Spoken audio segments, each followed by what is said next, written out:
Hi, my name is Dana Friis-Hansen, and I'm thrilled to be here in the Center for Women and Their Work to be speaking to its longtime director and learn more about the history of this institution, of your experiences, and also how it fits into the Austin arts ecosystem. Excellent. First, I want to talk a little bit about the precursor to the Center for Women and Their Work, a festival that was started by some local artists in 1977. Yes. How did that come about? What was that called? Well, back then it was Women in Their Work, and it remained Women in Their Work until 1988 when it was changed. The 70s were a really exciting time in the U.S. because all of these groups decided all over the country that they themselves could run their lives and not wait to be invited to be in a museum or be in a gallery or be in a symphony or be in a play, because so many women were not included, nor were people of color, gay people. So a lot of people came together and formed organizations, and they called themselves alternative spaces. So in the 70s, in 1977, a big group of women got together with this idea for a festival. And so what they did, which I thought, looking back, seems so smart, they went to existing organizations. They went to Zach Scott and said, how about a woman direct a play? Yes. The symphony, the first woman to ever direct the symphony, was part of this. They had symposium, the panels, dance performances. I think there were, and it went on for 3 months, and I think they had 15,000 people attend over 3 months. And it was all over town in all of these different locations. And after that, they thought, well, this was pretty successful. And so from that effort, of which many, many people participated, it really went down to 3 women who decided to found it, say, we're going to make this. It was Rita Starpattern, who became the director, Carol Taylor, and a woman named Deanna Stevenson. And Rita stayed on, and I don't know how long the other 2, there's not a lot of record of how long they stayed associated with the organization. Deanna moved to San Francisco at some point, but anyway. And what year were you involved? I came in the mid-'80s. Okay. And tell us a little bit about your background, about your art experiences as a child. Where did you grow up? I was raised in Springfield, Missouri, and it actually had an art museum. It had a symphony. It had a ballet in a tiny town. I mean, it has less than 100,000 people, which still made it the 3rd largest city in Missouri. And we called it Missouri if you're from there. But anyway, so I did see some artists when I was little. But one thing I've been thinking about was I was a big reader when I was little, and I was raised a Catholic, and we had what were called holy cards, which were these little markers really for prayer books, but some of them were for funerals and some of them were just occasions. They were printed by various nuns and priests, and so I had a whole collection of those, and I would pick with each book what I wanted to look at, because it was my bookmark. And from there, I've often thought about this. There's so many things that I look at, and I think back to what that looked like on the holy card. And that is proof, I think, of Oscar Wilde's comment that, unlike Aristotle, Wilde believed that life imitates art. Aristotle said art imitates life, but Oscar Wilde said, no, we are trained to see things and how we perceive things by the art that we've seen. And what he cited was the London depiction of fog, and how before nobody thought fog was pretty or atmospheric. It was something it was just fog. But once, say, Turner or some other artists started painting fog in a very evocative way, so many people began to experience that way. So, and then also from a slightly different perspective, the more you see things in art, then you're attuned to it and you notice it. So that's also the way it creates. So what did you study in college? Did I you was study art? It sounds like you were primed to study art. I was an art history minor. I was an English major, and I also studied history. And I wanted to be an English professor. I was a Victorian specialist, and I worked on a PhD in English. But at the time, there were no jobs at all anywhere. So I taught at UT for a couple of years as a writing teacher. And then they had a class that was started, I think it started at Harvard, and then it went Berkeley, UT. There were like 6 or 8 schools across the country that started this class called Careers in Business, because it wasn't just English majors, so hardly any of the humanities could find jobs. So this was called Careers in Business, and so we walked into these classrooms, and we were history, English, philosophy, psychology, French, Italian, Spanish, all of these PhD people wanting to teach. And we sat from 9 to 5 every single day, and we studied accounting and finance and marketing and management. And then when it was over, 3 very long months, and we got actually graduate credit for it, even though none of us had ever had a day. So it was pretty immersive, so to speak. But what we so enjoyed was our professors. One in particular was an accounting professor, and we were a little bit exotic in his eyes because he hadn't worked around a lot of humanities majors. He was in accounting, and he'd never heard of Pandora's box. And so we started just ribbing him, and then he talked about, and what we came to find out, there's a lot of nuance to accounting. There's a lot of stories and narratives to accounting. It's not like you think it is. At least it wasn't like I thought it was. So anyway, at the end of these months, here come all of these corporations, because what they wanted was to hire people. They said, well, we can train you to do financial analysis, but we can't train you to write or to think or to persuade. And so we were hired, most of us actually were hired in New York. And so I was hired to go for what's now JP Morgan Chase. And they had a training program, and we would go down and with suits and ties and briefcase, and you would go down on the subway, and there was no air conditioning on the subway at the time.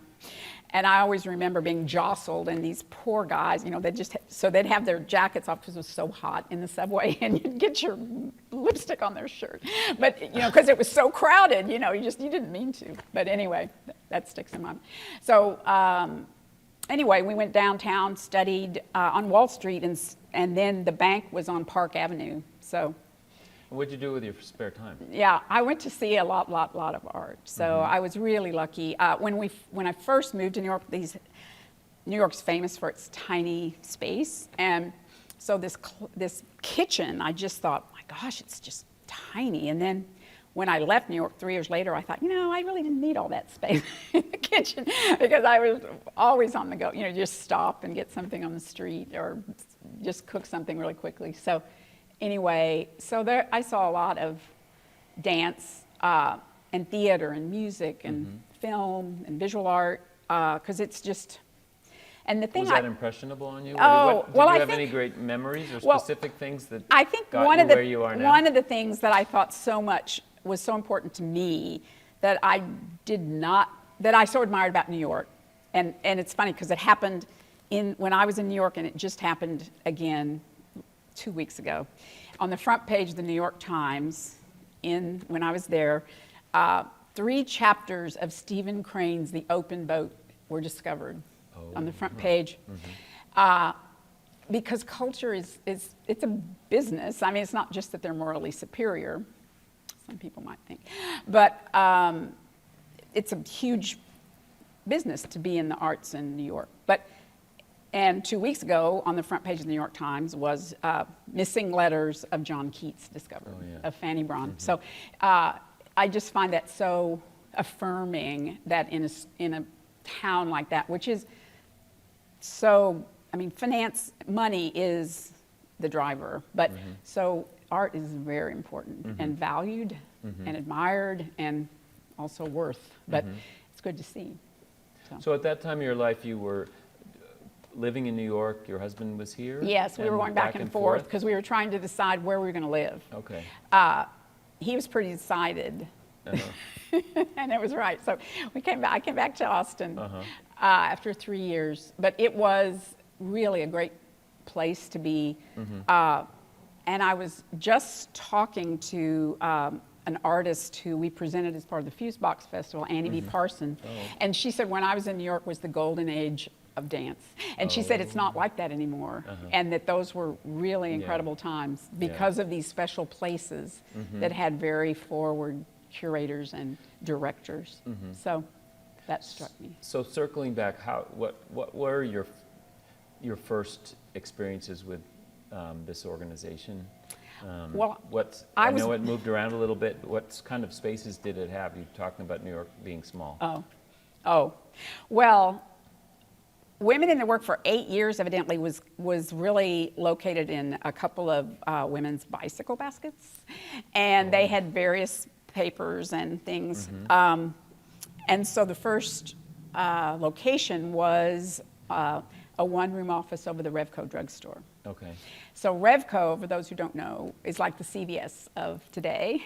And another thing that's affirming is it was a giant corporation, multi-million-dollar corporation, and it went bankrupt. And we noted, well, look at these art organizations that are still going. So sometimes art outlives even the strongest corporate things. So this was a one-room office. Then we moved to 2 rooms and a hall on 5th Street. And we had a little, so those were the exhibition spaces. And we had over 200 applications for the 2 rooms in the hall. And so those were great times. So then the economy crashed in the late 80s with the S&L crisis. And so the bad thing was everything went bankrupt. But for artists and art organizations, the good thing was there was all of this empty real estate. And so we moved into a building that was right across the street from where Clark's is now on 6th Street. And backing up, when we left 5th Street, the Children's Museum took it over and used it as a closet, as storage. So we moved up to 6th Street, and it had a vaulted ceiling, like 15-foot ceilings, and people would walk in and say, this looks like New York. So that was very much music to our ears. So. And then Lavaca? Then Lavaca, because when the economic situation stabilized in Austin, then of course we had to leave because the rent was going to go up. So we went to what had used to have been a carpet and interior design store on Lavaca, and it didn't have as high a ceiling, but it did have open space, and we renovated and moved there. And that was next to Lyons Matrix Gallery, yes, it right? was. Because that's when I first came to town and would be able to go to Lyons Matrix and Women in And the around Work the corner see. was D. Berman. Right, yeah. So we had this little, and that's, gallery district. If we talk about Austin, it seems like we'd reach critical mass, and we'd reach critical mass. And so that was an idea of where we really had critical mass, but then it changed. Well, we'll get to this acquisition in this wonderful space that we're in on East Cesar Chavez. But talk a little bit about when you first took this job. I mean, you had experience with management and accounting, you've studied, et cetera, but had you ever run an arts organization before? No. So what was that like? Well, I was visiting friends. We had gone to upstate New York, and there were people that were from Austin there talking about that they knew this organization that was in need of assistance. So I came back home and I interviewed with Rita Starpattern, and so I think there was 2 other people working at the time, but we had a phone system and a Xerox machine that we shared with the Black Arts Alliance. So we had these, and then we also oversaw the Y, where they had dance. So it was pretty lively. So collaboration right was away. already continuing. Right. Started right there, yeah. And where were you in your life? I mean, I had decided not to finish my dissertation, but I still had worked on it and passed all my tests for that. But it seemed like maybe this is a good idea to come back to Austin because there weren't any teaching positions, and so it seemed a good choice.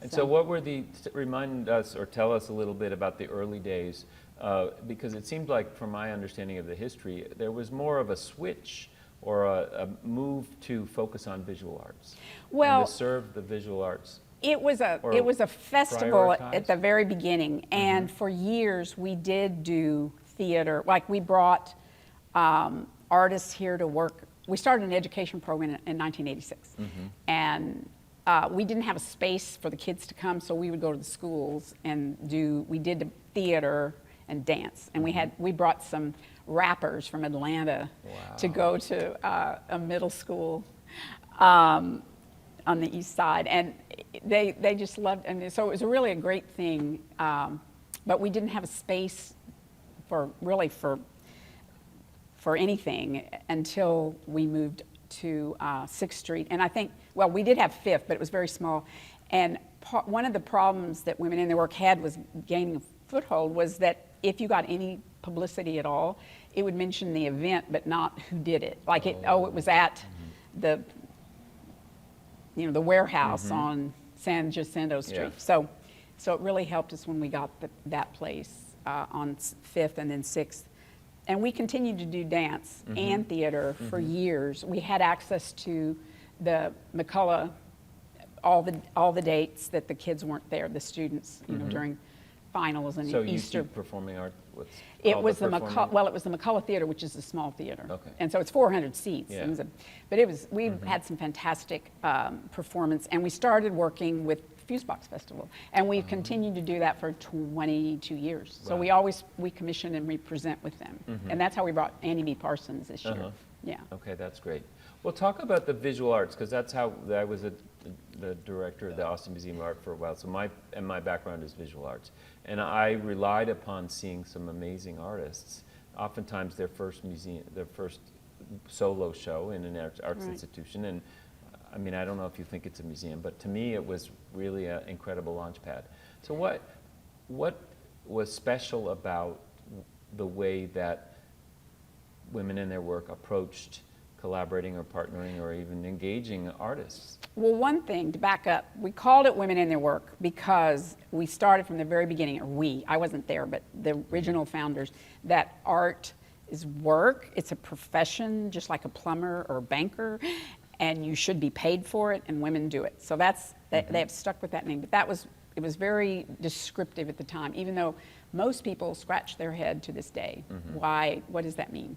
And we used to get calls for maid service, secretarial service for years because it said Women and Their Work. But then in the 2000s, we started getting calls for incubators for finance because they thought, oh, these are entrepreneurs. So there had been a change. So in 1977, when Marcia Tucker it was in 79, curated the first statewide show that had ever been held in Texas for women.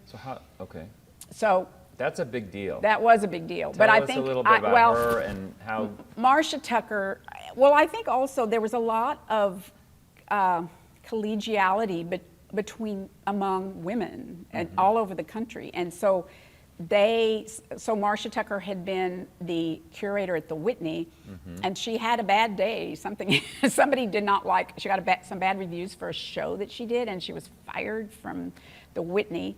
So she just said, "Well, I'm going to go found a museum," and she founded the New Museum. Right. And so which is a remarkable place then and now. And so she came down here, and she worked here for, 5 days, looking at all the work that had been submitted and picked the work.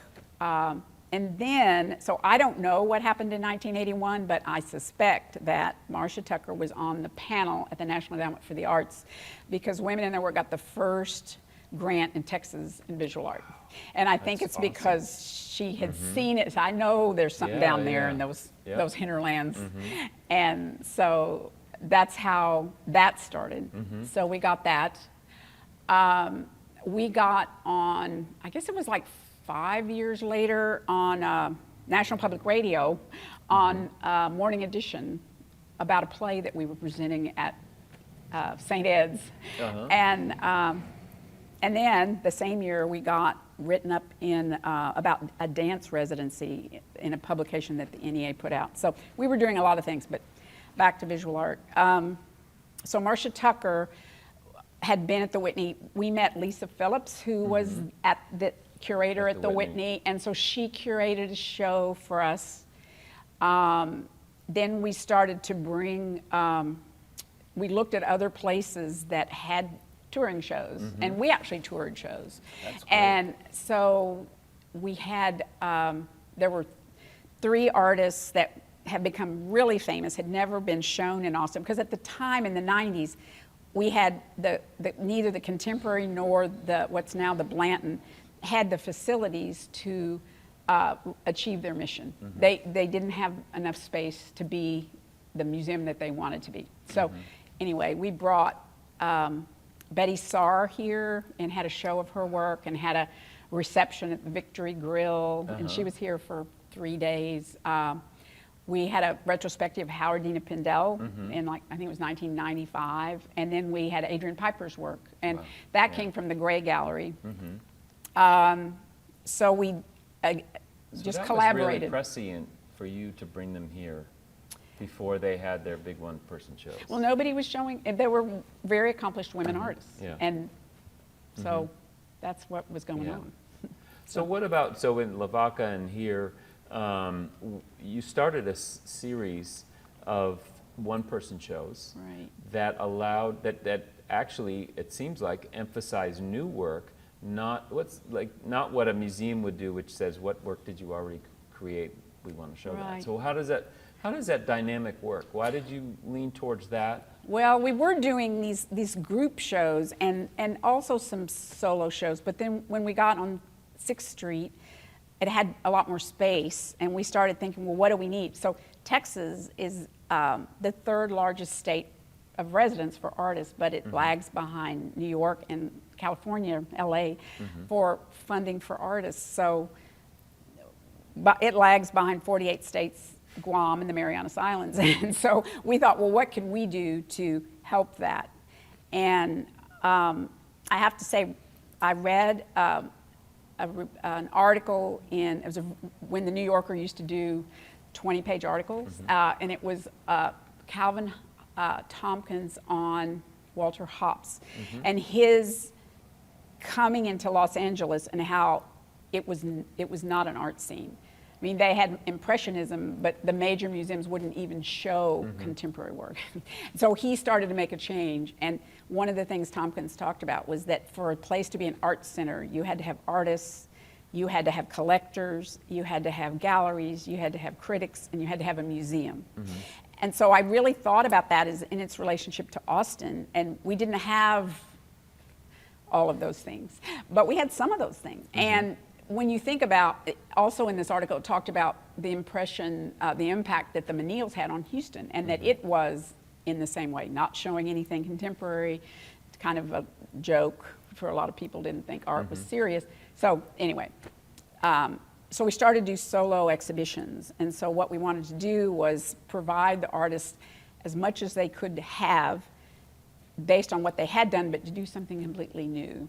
And so over the years, we were able to add a curatorial advisor, commission a writer to write about their work, publish a catalog, and then video. We have an 8-minute video of interviews. So and one of the things I was thinking about when people walk in and say, what does it mean? You know, you can either engage and talk to them, or you can hand them a catalog or a brochure, or you can have them listen to the artists talk about their work, which is really great, because then they have more of a connection. Yeah. So we started that. Okay, that's amazing, and it got pretty competitive, right? Yes. And do you also pay the artists? Oh yes, that was a big thing with women and their work, that they get paid. And so now, we pay it for honorary. We pay the writer, the videographer, the curatorial advisor, the artist. And so you're helping build the ecosystem. Right, And all of that. Support. Everything, and then, yes. Yeah. So talk about this space and about the steps towards your previous space, which was a rental. Yes, and we were there. We were very happy for 25 years in that space, and then it was an Austin story of a man bought it to build a Marriott, which was across the street from a Marriott and around the corner from a Hilton. And so anyway, and it still remains unbuilt, but evidently they're going to build it. So it was sold in late 2017, but we had a lease till 2020. So we had time. 2020, that. Yes, and we quite a year. looked at every single building, every falling down, dilapidated, depressing, unsafe. I mean, and further out, and they were in the millions of dollars. And we looked for 3 solid years, and we had this heroic realtor, a commercial broker who kept answering the phone because I would keep calling, and we would go and look and look and look, and just everything was more expensive, more dilapidated. And so in February 2020, this building came on the market. And what was it? Tell us. So describe for the viewers this building was built in 1888, and it was a grocery store. And the grocer lived here, worked here, the grocery store was here. The family of the grocer was a house next door, and there was a yard in between. And it remained as one property all these years, which is pretty stunning. So it remained a grocery store until the 60s. Then it became a print store, and then it became a furniture repair store. And then a man bought it in 1985, and he really used it as a storage room. It was full of just junk stuff. And people talk about looking in the window, and it was just full of stuff. It was not, and the yard was full of like tires and broken down cars and all of that. So that remained that way from 1985 to 2010 when Big Red Sun rented it. Okay. And Big Red Sun was... And what is Big Red Sun? They are a landscape... Don't remember. A very beautiful landscape company. And at the beginning, they had a little shop and they sold things, but then they closed that down, and it was just by appointment only. Okay, but it was much a part of this neighborhood. Yes, but you couldn't really come if you weren't going to put in a really expensive garden. No. So yeah, so it was of the neighborhood, but not, because no one really would come here after they closed that shop. So they were here for 10 years, and then it went on the market. And so we had looked at so many places and realized that became more and more disillusioned about could we possibly find a place, because when we looked at renting, it was going to be 3 times the rent and smaller and further away. So we thought, well, we're going to buy. So in February 2020, we put a contract on this place, and we were to close in July 2020. So we had a cocktail party, and we had a get-together, a kind of reception to buy the building, and then everything closed down in March because of COVID. So everything shut down. And so we always joked about being an English major. So Samuel Johnson has a phrase like, nothing so concentrates the mind like knowing you will hang in a fortnight. And we had to raise that money by July because we had no place to go. We had a like $50,000 deposit. I mean, it was really painful. So Zoom was plan B, and at the time it was brand new, and so people weren't Zoom meetings burned out by it, and it turned out to be they were not burned out by it like they might be now. And it was turned out to be very efficient. You could have 10 people on a Zoom. And so we also devised this little ploy to make it more personal, that we had a gift bag that had our logo, and we had these glasses that are little wine glasses with our logo on it. And we are in the vodka capital of the world, and we had little Tito's vodka and then ginger beer for the non-drinker. And we put all that in these little bags, and we took them, drove around, and left it on the front porch. So there was no contact. But anyway, so when we had our Zoom, they had yes, and the little glass and the logo and everything. So it's a pledge form. Yes, and it started rolling. So it was remarkably successful, and nobody could imagine that it was. But I think because things were so bad, because of COVID, and also everything was gentrifying in Austin, and so many art organizations were losing their space, I think it seemed hopeful.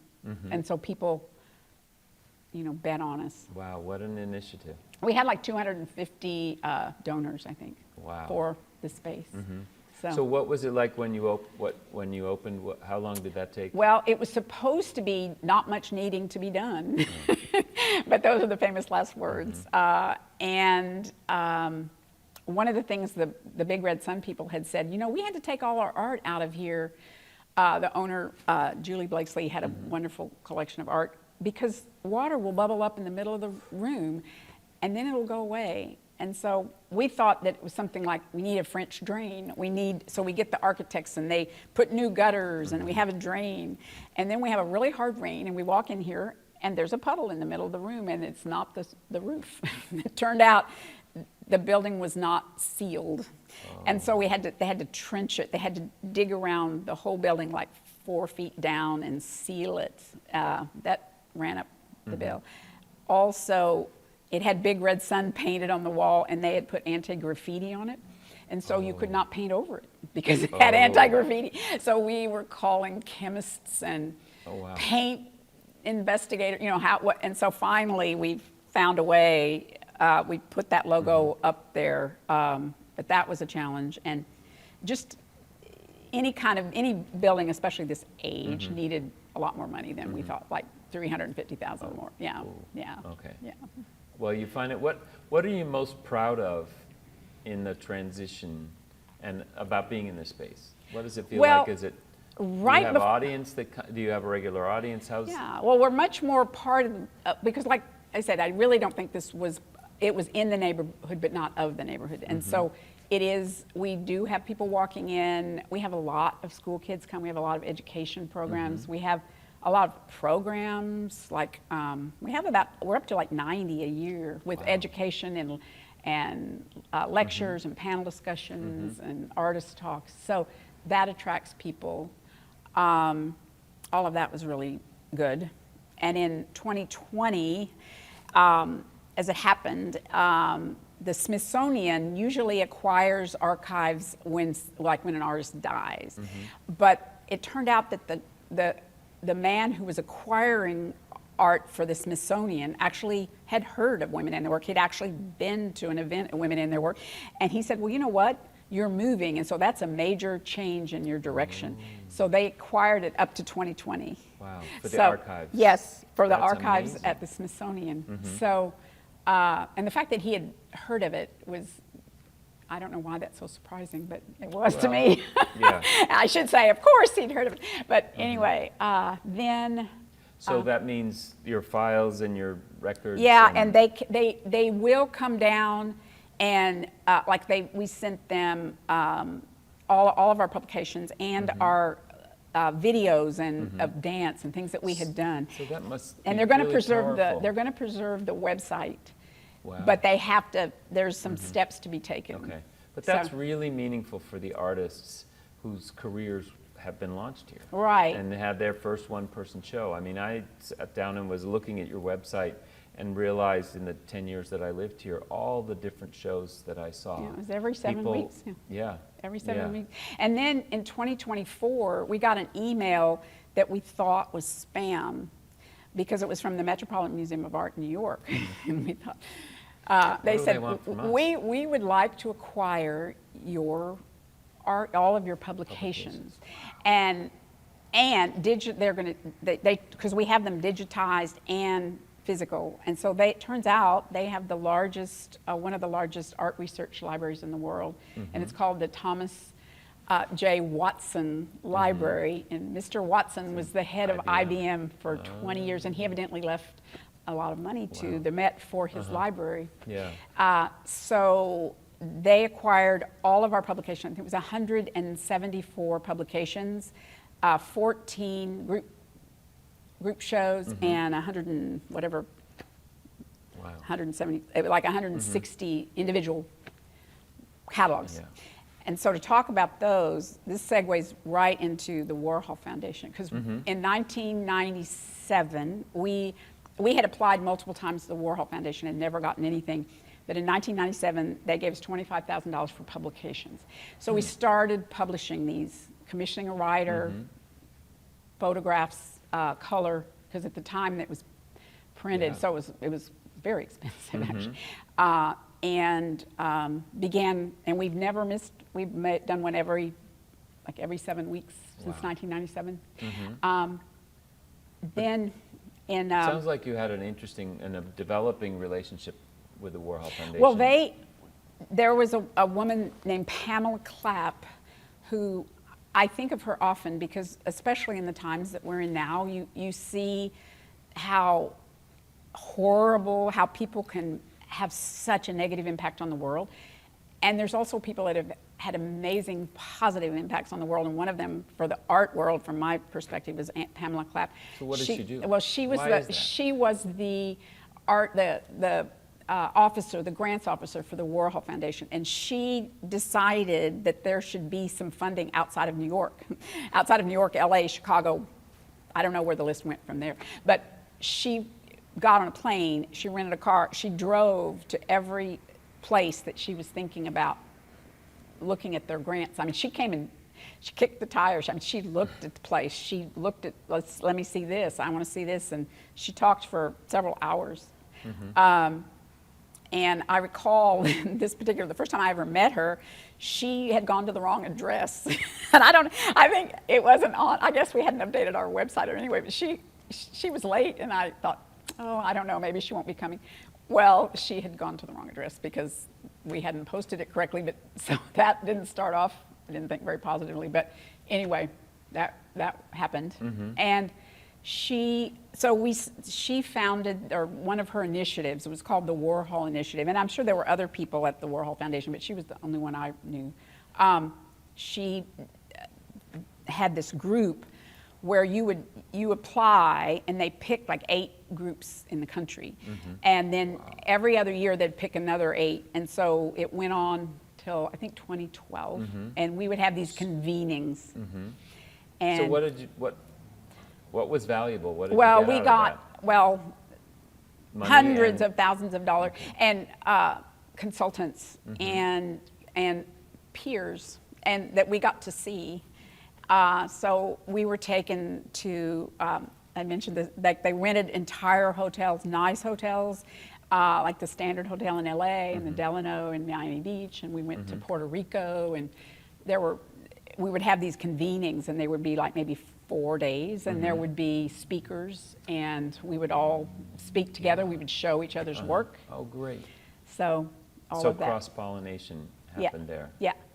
I also, in my research, found about a grant from the Rauschenberg Foundation Yes. that led to public art, but it was not didn't look like an easy No. grant to come up to. Well, with a proposal, so they tell invited, us I about think that. they invited 84 groups, and we had actually applied to the Rauschenberg Foundation. We never even, years before, but we were invited to apply, and the prompt was, we need artists, our workers in 3 different fields. Mm-hmm. One has to be a visual artist, mm-hmm. but the other 2 cannot be visual artists, mm-hmm. and in the spirit of Robert Rauschenberg. Mm-hmm. And so perfect. I wasn't sure what the spirit of Robert Rauschenberg included. It turned out, I mean, his interests were so wide, and as it happened, we were struggling through one of the worst droughts that's ever been in Texas. I think we lost like over 300 million trees died between, mm-hmm. I think it was 2011 and 2013, because mm-hmm. we didn't have any rain all that time. And so you had to apply with what your plan was. And so we selected Bailey Liu, who mm-hmm. we had worked with like maybe 8 years before. And she has such a remarkable sense of materials and mm-hmm. just a remarkable aesthetic. And I was actually, we could back up from there. I would go and ask people, like I might have asked you, what do you think? Mm-hmm. What in the spirit of Robert Rauschenberg?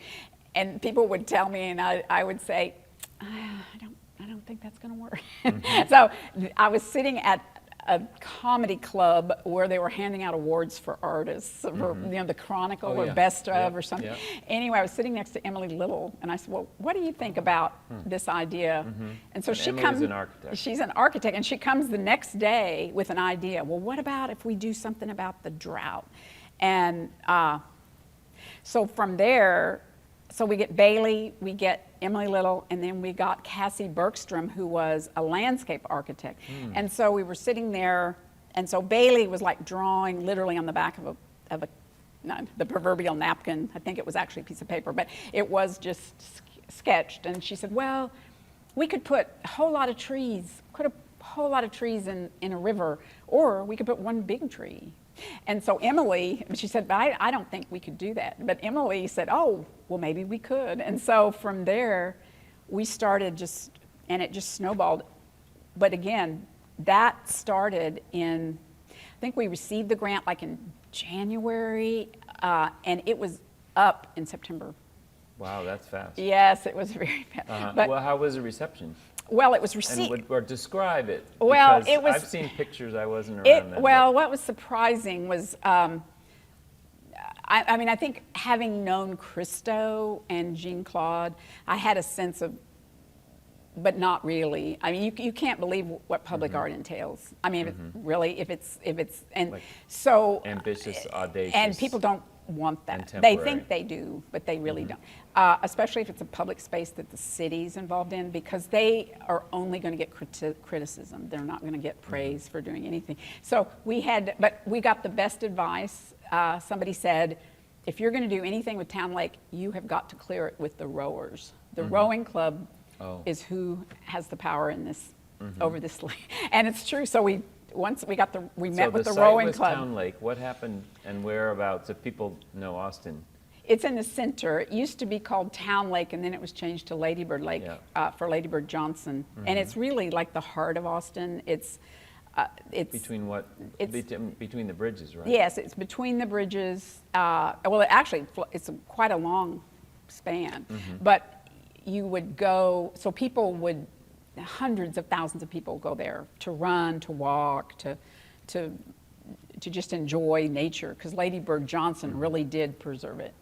And so the city, because it was in the lake, and then one of Bailey's other ideas was we would do these prayer flags for rain, like Buddhist prayer flags. And so we had 15,000 of them printed on linen, and we put them all over the hike and bike trail. I think it was 1.5 miles, and they were just solid, these prayer flags. And then the tree itself was suspended?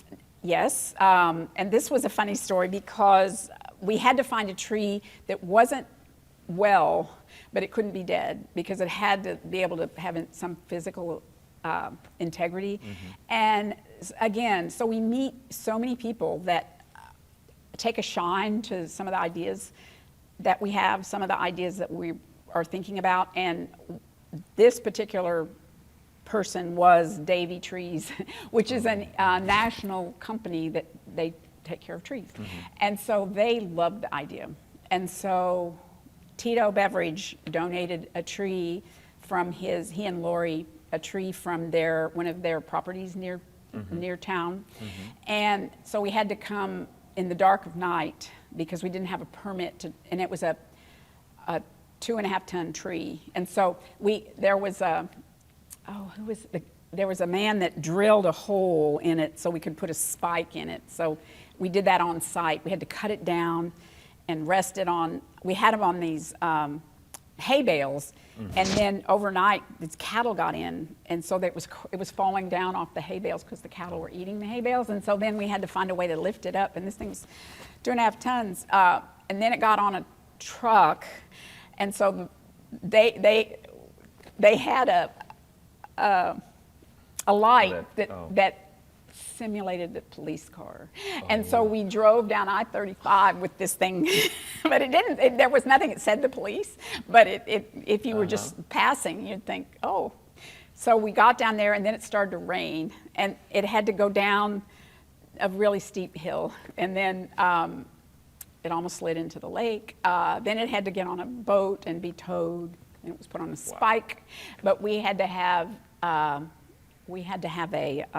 engineer, a structural engineer had to sign for it. And so that was a remarkable thing, because not too many people have done that in their life. So in the end, tell us about the successes. Well, it was placed, it was there. 185,000 people saw it. They were there at the lake as well, so they weren't all destination, but they certainly didn't notice it when they got there. It was written couldn't miss it. It was written up in the New York Times. It was sprayed white, and it was on this pole, so it looked like it was hovering over the water, but its roots couldn't quite reach, and it was called Thirst. And so the whole thing was about water and keeping water, the need for preservation. And we had a lot of ancillary information about if Town Lake wasn't constant level, it would be we were in such drought, but people could go there every day and never know because it's constant level. So anyway, I see. Yeah. So the New York Times wrote about it. It was reviewed in Huffington Post. It was in I saw BBC. Yes, and it was in Canada, and then there was a PBS. 30-minute PBS story about it. So That's great. it was a very strong, and people really do remember it. So that was an interesting thing. Wow. But we had 50 Congratulations. meetings over. I think it was 52 meetings. We had to go to this neighborhood group, the Trail Foundation, all the city, because there was a spike in the river. We had to get it was in the river, so we had to get an address because we had to get a permit because it was in the water shed, and then we had to deal with the parks because it was on the land. And So do you think this raised the profile of art or helped broaden understanding? Or well, it was cool. I think it was, even if you didn't, like somebody said, we went out every single day to try to deal with the flags because the wind would whip them. So we were out there and it was pretty Sisyphus because you'd unwrap it and then it'd roll again. But people would say, this looks like something you'd see in Paris, because it was so ambitious. Some people wanted to know about their tax money. And we actually put a print saying, no taxpayer money was used, which was true. Yeah. And I think people were curious about it, and it really was beautiful. So that helped. And it was just unexpected in the day and in the night. Yeah. We had 2 floods, so we thought these Buddhist flags really worked. But then we had to have it towed, and we had to have it reestablished, and we had to have guards there overnight because people would jump in, and there were spikes in the river. And the river is dangerous. And anyway, so. Well, what a story. Yeah, it was really good. Yeah. But there were so many people working on it, and all the artists worked together, and it kind of fell into place. I mean, I don't know if it could be done again. The support you provide to artists is really unique and special.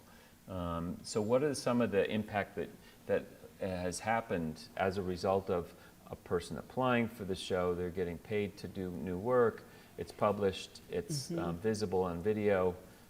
Well, some Any of them, happy stories? yeah, some of them did new work that they hadn't done that kind of work before, and that's one of the things we really hoped. And because it's a nonprofit, so there's no pressure for anything to sell, and it can be completely.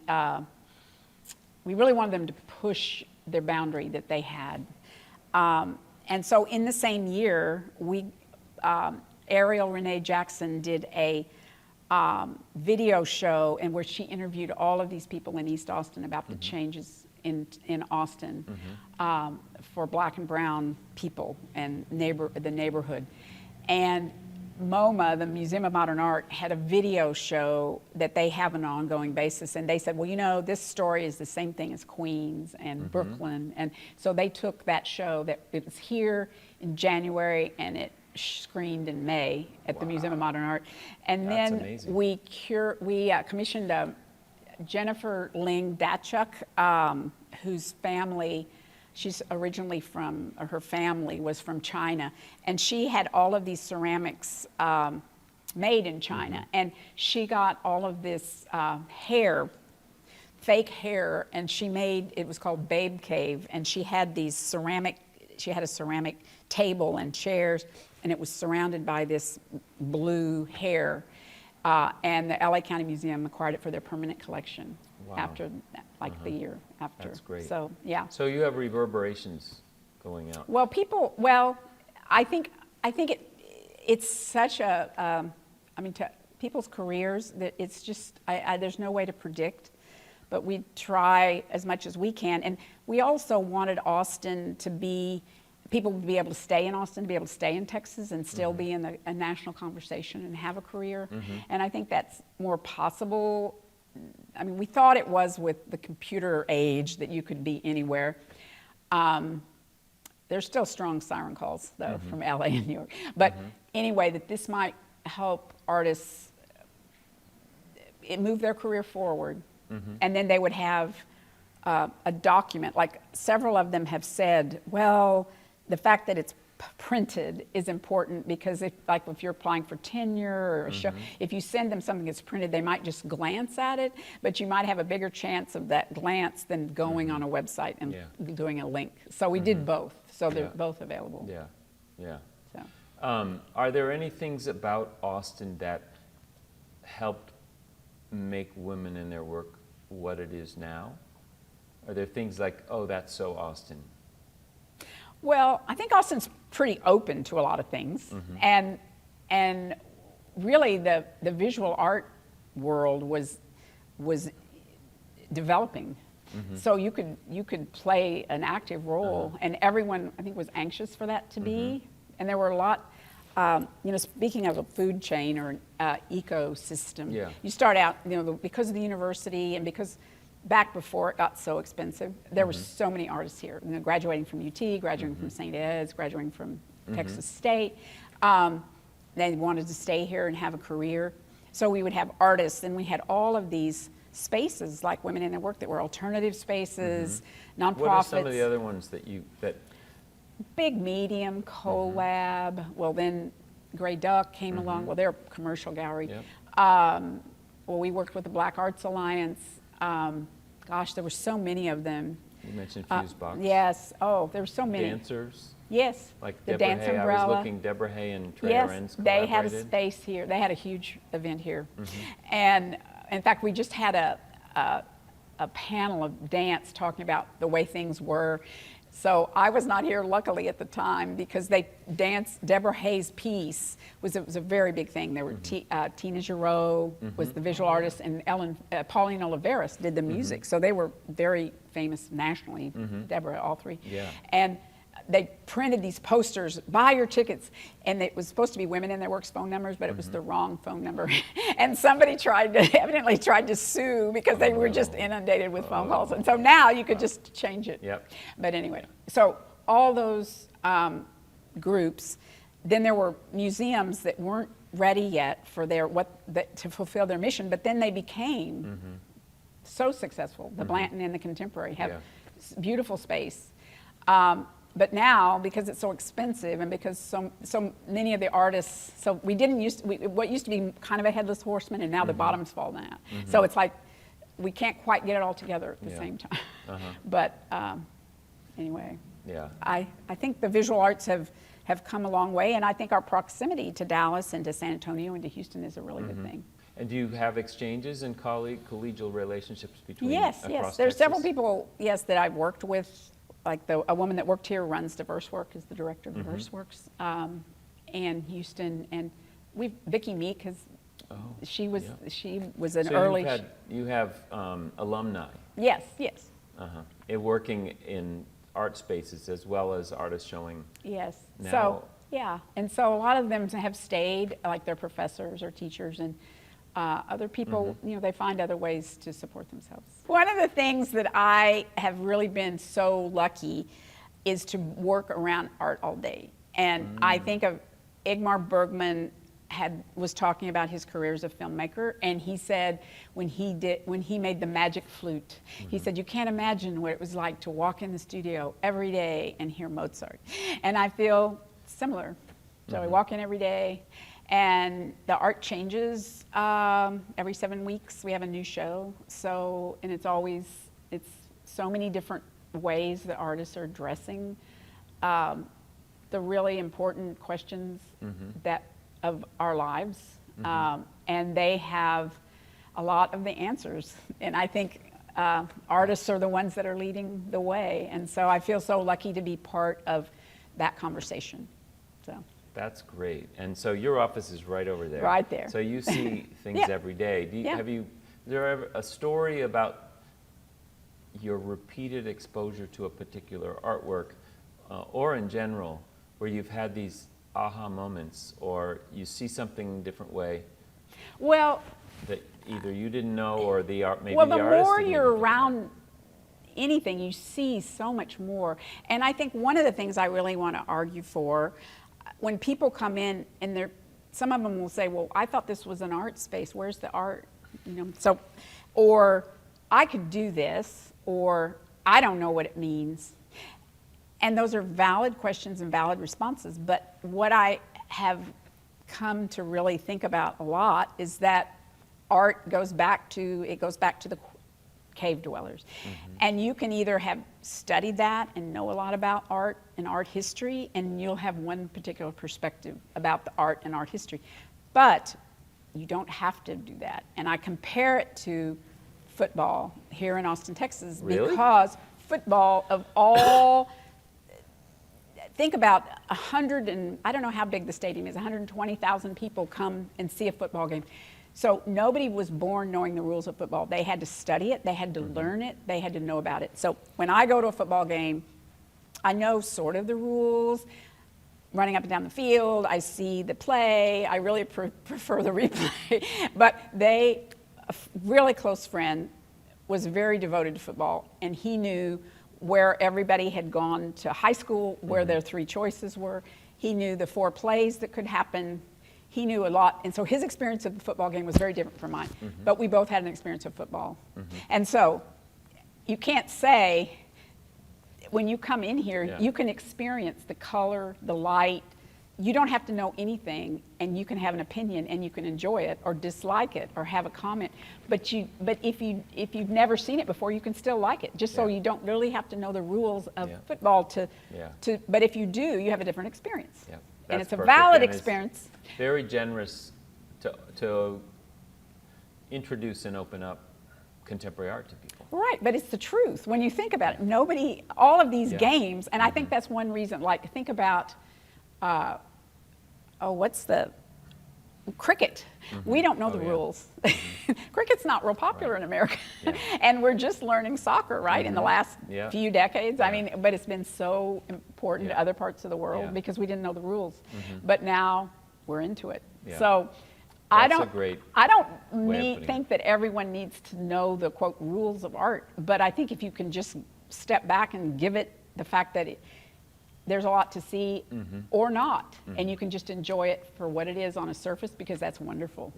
I mean, just looking at this show, it's a wonderful show, and you don't have to know about the history of Persian art or any of that. Well, so people should come. Yes, and every just 7 weeks. Yes, and just go anywhere and just enjoy what you see and feel comfortable. Open yourself up to art. Yes. So. Well, that's great. Well, Women in Their Work, the Center for Women in Their Work, has played an amazing role in the history of contemporary art in not only Austin and Texas, but many other places around the world. So thank you for taking the time to talk and join us for this Gutter Blood Talk Show, Gem to Gem Gem series. to Gem. Thank you. Thanks a lot.